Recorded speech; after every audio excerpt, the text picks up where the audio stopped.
আর কি বলবো? আরে ওই মৌলবি যা আছে না, ওর কথা বলিস না। ওই নমাজি যা আছে, নমাজি, সুবহানাল্লাহ, আবে দাড়ি দিয়েছে, ওর থেকে আমি ভালো আছি সালার। ওই হাজি যা আছে, এতখানি ওর গোটে পলস সালা সবকে মেরে মেরে জমিন কিনেছে। এই দেখেন, দুনিয়াদারি আমরা চগল করি, গীবত করি আমরা ভাই। এই সমস্ত জিনিস থেকে আমাদেরকে বাঁচতে হবে ভাই আমার। এইবারে রোজা যে আমরা রাখবো, রোজাটা জানা দরকার যে ফরজ না সুন্নাত না নফল। আল্লাহ তাআলা কোরআনে বলছেন, ইয়া আইয়ুহাল্লাযীনা আমানু কুতিবা আলাইকুমুস সিয়াম। সুবহানাল্লাহ। আল্লাহ তাআলা কোরআন মাজিদে বলছেন, এরে দুনিয়ার ঈমানদার, ইয়া আইয়ুহাল্লাযীনা আমানু, হে বিশ্বাসীগণ, হে ঈমানদারগণ। এই জায়গাতে আল্লাহ বেঈমান শয়তানকে আল্লাহ ডাক দেন না। এই জায়গাতে আল্লাহ ধোঁকাবাজ দাগাবাজকে আল্লাহ ডাক দেন না। এই জায়গাতে আল্লাহ মুনাফিককে ডাক দেন না।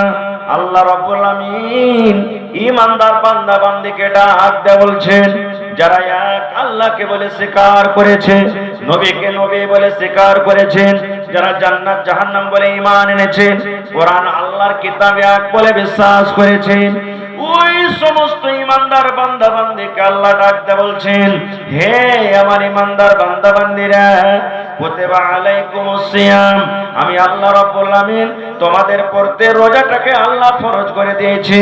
রোজাটাকে ফরজ করা হয়েছে কামা কুতিবা আলাল্লাযীনা মিন ক্বাবলিকুম। আল্লাহ বলছেন, দুনিয়ার মানুষ, আমি এই রোজাটাকে শুধু তোমাদের পড়তে ফরজ করিনি, তোমাদের আগে আরো যত নবী ছিলেন, ওই সমস্ত নবীর উপরও আমি আল্লাহ রোজাটাকে ফরজ করেছিলাম। শুধু তোমাদেরকে আমি ভেজালটা দিনি। তোমরা মন খারাপ করিও না যে আল্লাহ তাআলা শুধু এই রোজাটাকে আমাদের জন্যই দিয়েছেন। এক মাস এত বড় বড় লম্বা লম্বা দিনে কেমন করে না খেয়ে খেয়ে রোজা করব? আল্লাহ বলছেন, খবরদার এরকম মন খারাপ করিও না বান্দারে। এই রোজাটাকে তোমাদের আগে যত নবী দুনিয়াতে এসেছিলেন, ওই সমস্ত নবীকে, ওই সমস্ত নবীর উম্মতকে আমি আল্লাহ তাআলা রোজা দিয়েছিলাম। এবার বলবেন, হাজী মাওলানা, আল্লাহ রোজা কেন দিলেন? আল্লাহ তাআলা সেটা বলছেন, লাআল্লাকুম তাত্তাকুন। আল্লাহ তাআলা বলছেন, দুনিয়ার মানুষরে, এই জন্য আমি রোজা দিলাম যেন তোমরা মুত্তাকি হয়ে যাও, যেন তোমরা পরেজগার হয়ে যাও। আল্লাহ তাআলা বলেন, দুনিয়ার মানুষ, 11 মাস তুমি বেনামাজি হয়ে থাকলে, 11 মাস তুমি মিথ্যা কথা বলেছো, 11 মাস তুমি মদ পান করেছো, 11 মাস তুমি গীবত করেছো, 11 মাস তুমি চগলখড়ি করেছো, 11 মাস তুমি গুনাতে ডুবে থাকলে, বান্দারে, যেমনই রোজার মাস এলো, রোজার মাস আসার পর 11 মাসের গুনাহকে, 11 মাসের পাপকে, 11 মাসে তুমি যা কিছু করেছো সব কিছুকে তুমি ভুলে যাও। আর ভুলে যাওয়ার পর তুমি একটা মুত্তাকি পরেজগার বান্দা হয়ে যাও, তুমি একটা সলে বান্দা হয়ে যাও, একটা তুমি নেককার বান্দা হয়ে যাও, একটা তুমি দিনদার বান্দা হয়ে যাও, একটা তুমি পরেজগার বান্দা যেন হইতে পারো। আল্লাহ বলছেন, 1 মাস রোজা রেখে তুমি নিজের জীবনের গুনাহটাকে maaf করে যেন তুমি নেককার পরেজগার বান্দা হইতে পারো। ভাই আমার, আজকে আমরা মুসলমান এমনি দিনে এখন যা করছি, রোজার দিনেও তা করছি। দেখবেন রোজার মাস যখন আসবে, কত লোক এমনি মিথ্যা কথা চেটে দাওয়া লিবে, ওষুধ লিবে, আর লিয়ার কেরাতন বাহানা করে বাড়তে লোককে দেখে দেখে দাওয়া খাইবার বলবে, কইছে রে ভাই, বেমারি ছোটে না, দেখ দাওয়া দেখ। আর যেমনি রোজার মাস পাস হলো, দেখেন একবারে মস্ত একবারে আয়ড়া সাড় হয়ে ঘুরে বেড়ে ঘুরে, তখন আর কে রোজা করবে ওকে? আর রোজার মাসে দেখেন অসুখ, কত লোককে দেখবেন রোজা রাখবে না, বলবে বাড়তে কি খাইতে নেবে, বাড়তে দানা পানি নেই যে এত বড় দিন না খেয়ে থাকবো। কত লোক বলবেন যে মানুষকে দেখে ডরিয়ে কি করব, আল্লাহকে দেখে ডরাই নে তো, রোজা রাখি না তো রাখি না। দেখেন, হায় রে আল্লাহ, এই তো আমরা মুসলমান, হতভাগা মুসলমান। আচ্ছা ভাই বলেন তো, ইমাম সাহেব যে মসজিদে যে মিম্বারের উপরে দাঁড় হয়ে খুতবা দেন, ওই খুতবাতে কয়টা ধাপে থাকে? 3টা না 4টা? জোরে বলে, 3টা ধাপে থাকে। আমার ইমাম সাহেব খুতবা দিচ্ছেন, মাওলানারা খুতবা দিচ্ছেন, এইভাবে নবীর জামানাতে মিম্বার, যে মিম্বারের উপরে নবী খুতবা দিতেন, নবীজি প্রথম ধাপিতে যখন পা দিলেন জোর করে পড়লেন আমিন। আমিন মানে আল্লাহ তুমি কবুল করো। দ্বিতীয় ধাপিতে যখন নবী পা দিলেন তখন জোর করে পড়লেন আমিন মানে আল্লাহ তুমি কবুল করো। তৃতীয় ধাপিতে যখন নবী পা দিলেন জোর করে পড়লেন আমিন। আমিন মানে আল্লাহ তুমি কবুল করো। কয়বার হলো? জোরে বলেন। 3 বার হয়ে গেল। এবার নবীজি খুতবা দেওয়ার পর নেমে গেলেন। এবার একজন সাহাবী নবীকে প্রশ্ন করে দিলেন, ইয়া রাসূলুল্লাহ, আল্লাহর নবী গো, একটা কথা আমরা বুঝতে পারলাম না, আজকে আপনি একটা নতুন কাজ করলেন গো নবীজি, আজকে আমরা বুঝতে পারলাম না। নবীজি বললেন, সাহাবীরে কি আমি নতুন কাজ করলাম? এইবারে নবীজির কথা শুনে সাহাবায়ে কেরাম বললেন, ইয়া রাসূলুল্লাহ, আজকে যে আপনি মিম্বারে যখন পা দিলেন, প্রথম ধাপিতে যখন পা দিলেন তখন পড়লেন আমিন, দ্বিতীয় ধাপিতে যখন পা দিলেন তখন পড়লেন আমিন, তৃতীয় ধাপিতে যখন পা দিলেন তখন পড়লেন আমিন।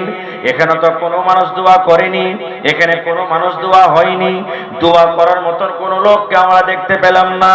কি কারণে আপনি আমিন পড়লেন? করবে যে আমিন কেন পড়লেন দয়া করে বলেন। এ ভাই, আমার ভাইয়েরা, মায়েরা, খালারা শোনেন, দয়ার নবী বললেন, সাহাবীরে, আমি যখন মিম্বারের প্রথম ধাপিতে যখন পা দিলাম, প্রথম ধাপিতে যখন আমি সিঁড়িতে পা দিলাম, আল্লাহ রাব্বুল আলামিনের ফেরেশতা জিবরিল আমিন আমার কাছে এলেন।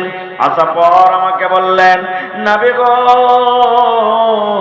আপনি আপনার উম্মতের মধ্যে এলান করে দিন, আপনি আপনার উম্মতকে জানিয়ে দেন, ওই সমস্ত মানুষরা যেন হালাক হয়ে যায়, বরবাদ হয়ে যায়, ওই মানুষরা যেন ধ্বংস হয়ে যায়, ওই মানুষরা যেন হালাক বরবাদ হয়ে যায় যে লোকেরা 1 মাস রমজানের মাস পেল, 1 মাস রোজার মাস পেল, রোজার মাসে কোরআন তেলাওয়াত করলো না, রোজার মাসে রোজা রাখলো না, রোজার মাসে দান করলো না, রোজার মাসে জিকির আজকার করলো না, রোজার মাসে তারাবির নামাজ পড়লো না, রোজার মাসে অন্য নেকির কাজ করলো না, 1 মাস রোজা রেখে যে নিজের জীবনের গুনাহকে মাফ করতে পারলো না, 1 মাস রেখে যে তারাবি পড়ে নিজের জীবনের গুনাহকে মাফ করতে পারলো না, 1 মাস রোজা রেখে তেলাওয়াত করে যে নিজের জীবনের গুনাহ মাফ করতে পারলো না গো নবীজি, ওই লোকটা যেন হালাক হয়ে যায়, ওই লোকটা যেন বরবাদ হয়ে যায়, ওই লোকটা যেন হালাক হয়ে যায়। নবী বললেন, তখন পড়লাম আমি আমিন। আমিন মানে আল্লাহ এই দোয়াকে তুমি কবুল করে নাও। নারে তাকবীর। তাহলে মুসলমান, যে আমার ভাইরা বলেন আল্লাহকে দেখে ভয় করি না রে, মানুষকে দেখে ভয় করে কি করব? এরে মুসলমান, আপনি আল্লাহকে দেখে ভয় করেন বা নাই করেন, মানুষকে দেখে ভয় করেন বা না করেন, নবীজির 1400 বছর আগে দোয়া হয়ে গেছে। দয়ার নবী দোয়া করেছেন, জিবরিল ফেরেশতা আমিন দোয়া করেছেন, আমি দোয়া করব, মাওলানা দোয়া করবেন, কবুল হয়তো পারে নাও পারে, 50-50। কিন্তু যেই জায়গাতে দয়ার নবী দোয়া করেছেন, যে জায়গাতে ফেরেশতারা দোয়া করেছেন, তাদের দোয়া কিন্তু জীবনে কোনোদিন রদ হয় না। আপনি যদি রোজা না রাখেন, শরীর স্বাস্থ্য আপনার ভালো, আপনি ভালো মানুষ, শরীর স্বাস্থ্য ভালো, কোনো রোগ নাই, কোনো আপনার পেরেশানি নাই, কোনো আপনার অসুবিধা নাই, ভালো মানুষ, আপনি রমজান মাস পেয়ে রোজা রাখলেন না, আল্লাহ নবী বলেছেন, উম্মত রে, ওই লোকটা যেন হালাক হয়ে যায়, বরবাদ হয়ে যায়, ওই লোকটা যেন ধ্বংস হয়ে যায়। 1 নম্বর হয়ে গেল।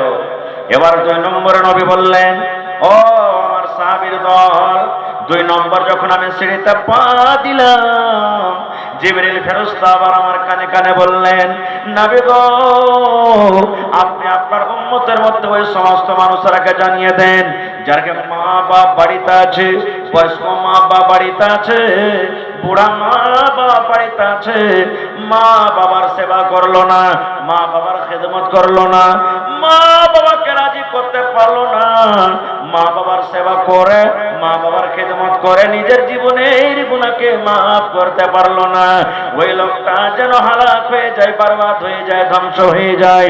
এই মুসলমান, 2 নম্বর দোয়া হয়ে গেল। 3 নম্বরে নবী বললেন, সাহাবীরে, আবার জিবরিল আমিন 3য় ধাপিতে যখন আমি পা দিলাম, আমার কানে কানে এই কথা বললেন, নবী গো আপনি আপনার উম্মতকে জানিয়ে দেন যখন আপনার নাম আসবে, যে মজলিসে আপনার জিকির হবে, যখন আপনার নাম আসবে, মুহাম্মদ বলে আপনার নাম আসবে, আর নাম আসার সাথে সাথে যদি যারা শুনবে ওরা যদি সাল্লাল্লাহু আলাইহি ওয়াসাল্লাম না পড়ে, আপনার উপরে যদি দরুদ না পড়ে, তাহলে ওই লোকটা যেন হালাক হয়ে যায়, বরবাদ হয়ে যায়, ধ্বংস হয়ে যায়। ওই লোকটা যেন হালাক বরবাদ হয়ে যায়। তখন আমি পড়লাম আমিন, আমিন মানে তুমি আল্লাহ কবুল করো। নবীর নাম আসবে, কি পড়িতে হবে? সাল্লাল্লাহু আলাইহি সাল্লাম। মুখ বন্ধ করে থাকবেন, না পড়বেন, বদদুয়া পাবেন কার? নবী মুহাম্মদ সাল্লাল্লাহু আলাইহি সাল্লামের। তো ভাই হাদিসটা তো আমরা বুঝতে পারলাম কি, রমজান মাসে রোজা রাখবেন না, বদদুয়া পাবেন কার? নবী মুহাম্মদ সাল্লাল্লাহু আলাইহি সাল্লামের। জিন্দেগি তাবাহ বরবাদ হালাক হয়ে যাবে ভাই। এইবারে কত লোক ভাই ফোন করে, হাজী মাওলানা 4টা রাত পর্যন্ত সাহারি খাইতে হয়তো, কার শুইতেছি, নিন্দের হালাতে ছিল যে মাওলানা ভুলে গেছি, আজান হয়ে গেল, কি করব? কত মা খালা বলবে যে কিচ্ছু না খেলে রোজা হইবে না, কম করে 1 ঢোক পানিও খা, 1 লোকমা দানা গালাও খা, যে তোর রোজা হবে। এটা ভুল গে মা, এটা ভুল রে ভাই। রোজার মাসে, রোজার দিনে, রোজার মাসে যদি আপনি চেতন না পান, চেতন আপনি পাননি, আজান হয়ে গেল, মুয়াজ্জিন সাহেব আজান দিয়ে দিয়েছেন, আজানের পর কিন্তু আপনাকে আর খানা খেতে হবে না, পানি পান করতে হবে না গো মা। ওই হালাতে যে সন্ধ্যাবেলাতে আপনি খানা খেয়েছেন, ওই খানা খেয়ে আপনি রোজা থেকে যান, আপনার কোনো অসুবিধা নাই, আপনার রোজা হয়ে যাবে। এটা দরকার নাই যে আপনি খানা খেতে পেলেন না তো রোজা হবে না। হ্যাঁ, নবীর হাদিস আছে, উম্মত রে তুমি সাহারি খাও, তুমি সাহারি খাও রে উম্মত, সাহারিতে বরকত আছে, তুমি সাহারি খাও। এবার আপনি যদি চেতনই না পান, যদি আপনি কিচ্ছু খেতে না পেলেন, তাহলে মনে করিয়েন না আমার রোজা হবে না, না না, আপনার রোজা হয়ে যাবে, যে হালাতে আছে আপনি থেকে যান। কিন্তু হ্যাঁ, রোজার দিনে ভাই অল্প কিছু খেতে হবে। এই যে আমরা মুসলমান ভোর রাতে উঠছি, মাছ আর ভাত আর ডিম আর দুধ আর ভাত কুচকে একবারে খাচ্ছি, আর ফজরের নামাজের সময়তে যে শ্বাস ছাড়তে পারি না রে ভাই। এরকম করে খাইতে হবে না, কম করে খান, অল্প খান, অল্প কিছু খাবার খান। এবারে রোজা আপনি রাখলেন, নিয়ত আপনার হওয়া চাই কি আল্লাহ তাবারক ওয়া তাআলাকে সন্তুষ্ট করার জন্য। কত ভাই রোজা রাখে জানেন? হবে ওই সুলেমান রোজা রাখছে, আব্দুল্লাহ রোজা রাখছে, ঝড়ু পলু সবাই রোজা রাখছে, আর আমি যদি রোজা না রাখি তো লোক কি কইবে? বলে না, লোক কি কইবে? এবার ওই লোক যে কি বলবে বলে রোজাটাকে রেখে নিল। কত তো ভাই আছে বিহার বাড়ি, ওকে যেতে হবে বউ আনতে বা বেটি আনতে যেতে হবে, বিহার বাড়ি বেড়াতে যাবে, তখন বলছে যে আরে ভাই রোজা তো কোনোদিন করিনি, আজ বিহার বাড়ি যাব, আর মিথ্যা কিভাবে ইফতারির টাইমে বসবো? তখন ওই সেদিন, ওই যেদিন কুটুমতালি করতে যাবে সেদিন রোজাটা রাখবে। এরকম রোজা রেখে লাভ আছে ভাই? লাভ হবে? হবে না রে বন্ধু। আল্লাহ রাসূল সাল্লাল্লাহু আলাইহি ওয়াসাল্লাম এলান করে দিয়েছেন, মান সামা রমজানা ঈমানান ওয়া ইহতিসাবান গফিরা লাহু মা তাকাদ্দামা মিন যামবি। রোজার একটা এমন পাওয়ার, রোজার একটা এমন নেকি, দয়ার নবী বলেছেন উম্মত মান সামা রমজানা ঈমানান ওয়া ইহতিসাবান। এই হাদিসের দুটো কথা নবী বলেছেন, একটা হলো ঈমান, বিশ্বাসের সাথে রোজা রাখতে হবে। আল্লাহ রাব্বুল আলামিন রোজা রাখতে আল্লাহ ফরজ করে দিয়েছেন, রোজা রাখার আল্লাহ আদেশ করেছেন, নবী রোজা রাখতে বলেছেন। এই যে রোজা রাখতে হবে ইহতিসাবান, নেকি মনে করে রোজা রাখতে হবে। মাওলানা কি বলবে, বিহাই কি বলবে, কুটুমের বাড়িতে যাব রোজা না রাখলে কি বলবে, অমুক মন্ডল যে রোজা না রাখলে কি বলবে, লোক দেখানো রোজা রাখতে হবে না, মানুষকে দেখে রোজা রাখতে হবে না, আল্লাহর ডরে রোজা রাখতে হবে, আল্লাহর ভয়ে রোজা রাখতে হবে। এই দুটা নিয়ে কি মনে করে, এই দুটা উদ্দেশ্য নিয়ে যারা রোজা রাখবে, নবী বলেছেন গফিরা লাহু মা তাকাদ্দামা মিন যামবি। আগেকার জীবনের যত ছোট ছোট গুনাহ হয়েছে, যত সাগীরা গুনাহ হয়েছে, এই রোজা রাখার কারণে রব্বুল আলামিন জীবনের গুনাহকে মাফ করে দিবেন। সুবহানাল্লাহ। এইবারে বলবেন হাজী মাওলানা রোজা রাখলাম, রোজা কি দিয়ে ইফতার করব? রোজা কি দিয়ে ইফতার করতে হবে? ভাই আমার, আল্লাহ রাসূল সাল্লাল্লাহু আলাইহি ওয়াসাল্লামের হাদিস, যখন আপনি রোজা ইফতার করতে বসবেন 5 মিনিট 10 মিনিট আগে রোজা ইফতার করতে বসেন। 5 মিনিট 10 মিনিট আগে রোজা ইফতার করতে বসেন। কেন? দয়ার নবী বলেছেন, আপনি যখন 5 মিনিট 10 মিনিট আগে রোজা ইফতার করতে বসবেন, সামনে আপনার থালা আছে, সামনে আপনার খাবার আছে, আপনি বারবার ঘড়ির দিকে দেখেন, আর একবার করে খানার দিকে আপনি দেখেন, এই যে 5 মিনিট আছে, আর 4 মিনিট আছে, আর 3 মিনিট আছে, আর 2 মিনিট আছে, আর 30 সেকেন্ড আছে। বন্ধুরে, ওই টাইমে ও সময়তে আল্লাহ রাব্বুল আলামিন খুশি হন। আল্লাহ রাব্বুল আলামিন ফেরেশতাকে বলেন, ও ফেরেশতার জামাত, ফেরেশতার দল, আমার বান্দারাকে দেখো, হাতিনা গ্রামের বান্দাকে দেখো রে, পূর্ণিয়া এলাকার বান্দারাকে দেখো, ওই আমার বান্দিরাকে দেখো, বারবার ঘড়ির দিকে দেখে, বারবার টাইমের দিকে দেখে, আর একবার করে দাঁড়ার দিকে আছে। আপনার সামনে শরবত রাখা আছে, জুস রাখা আছে, বলে যায় এমন ভাবে শুকিয়ে গেছে, মনে হয় এক্ষুনি পান করব, কিন্তু আপনি সবর করে আছেন। এই যে টাইমের আগে রোজা খুললে রোজা কিন্তু হবে না, টাইম হবে তাইলে আমি ইফতার করব। ওই সময় আল্লাহ রাব্বুল আলামিন ফেরেশতাকে বলেন, ফেরেশতা রে, গাওয়া থাকরে ফেরেশতা, তোরা সাক্ষ্য থাকরে ফেরেশতা, এই আমার বান্দাকে দেখো কত সবর করে আছে, এই আমার বান্দাকে দেখো কত